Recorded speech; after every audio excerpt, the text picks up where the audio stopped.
Hello mga ka-farming. Welcome to my vlog.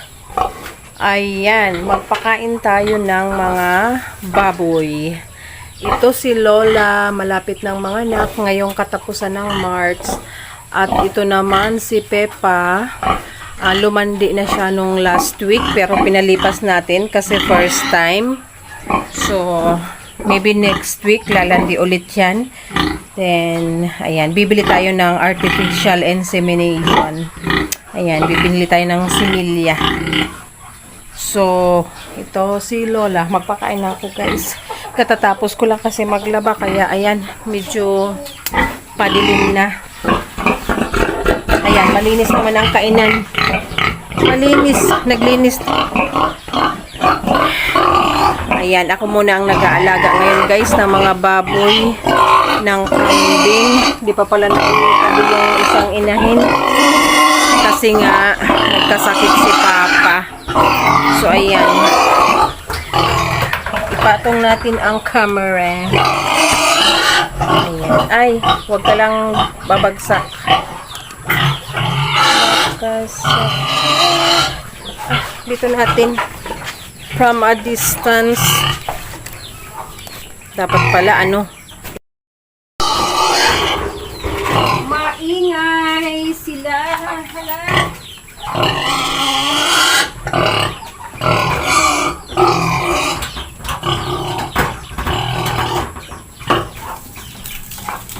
Padaan.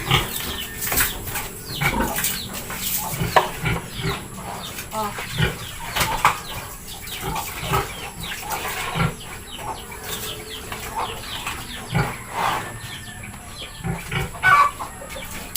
So, ayan guys, ang gamit natin tubig ay nawasan.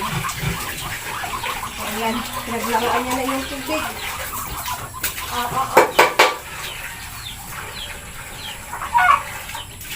Ayan, dito.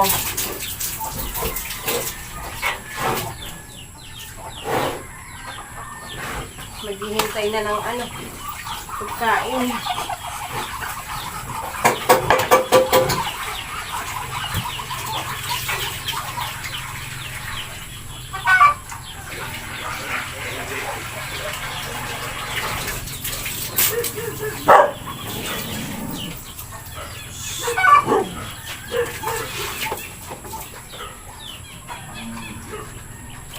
May mga dyan guys sa kabila.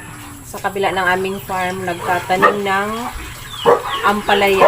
After ma-harvest na ng palay, ayan. Tatanim sila ng ampalaya. So, labas na ng aming bakod. Bakod na namin ito. Likod ng babuyan, bakod na.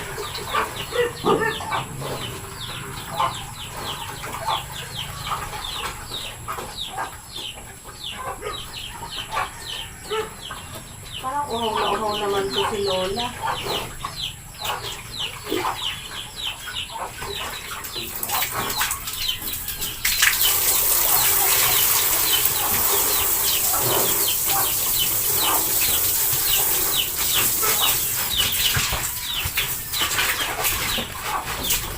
Right.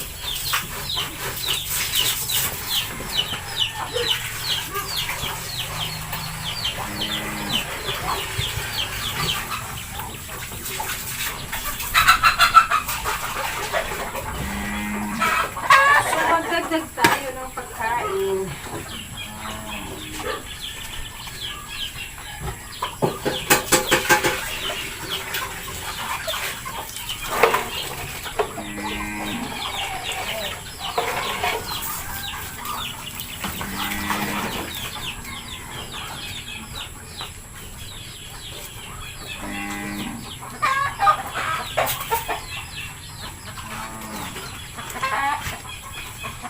Maingay na.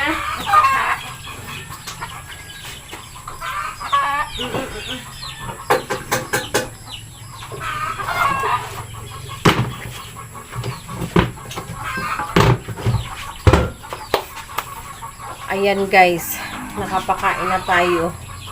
And malinis kasi kaninang tanghali ay nagpaligo tayo ng mga baboy. Kaya malinis yan. So ayan. Pakita natin. Ayan, ganyan siya kalaki, oh. Ang laki-laki na ni Lola.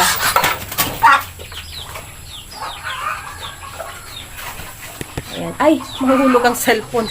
Hindi pwede palang i-ano. Hindi pala pwede iangat. So, ganyan lang, guys. Oh, ito naman si Peppa. Si Peppa ay anak ni Lola.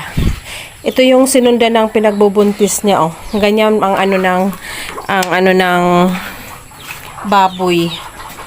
So, sa next na ito yung last na pinanganak ni Lola, si Peppa. And, ngayon buntis na naman siya. Ayan. Sa next na sa next na pagbubuntis niya, sabay na silang magnanay. Ganun ang ng baboy, guys. Ng inahin. So, ayan. Madilim na dito, oh. Madilim na dito sa loob. Ayan. Labas tayo. Labas ng kulungan. Ayan. Maliwanag pa. Ito, guys, yung mga lakatan. Saging na lakatan. Ayan. Pinalipat ko na, guys, yung iba.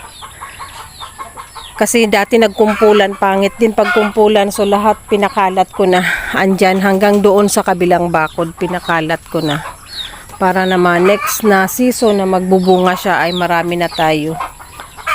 Marami ng lakatan. Ayan, nagbuhay na yung mga tanim kong niyog. Na yung iba ay nakain ng kambing, pero survive pa rin, nagtuloy. So, ayan, thank you for watching, guys. See you again next time sa aking mga susunod pang video. Salamat sa panunood. Bye-bye!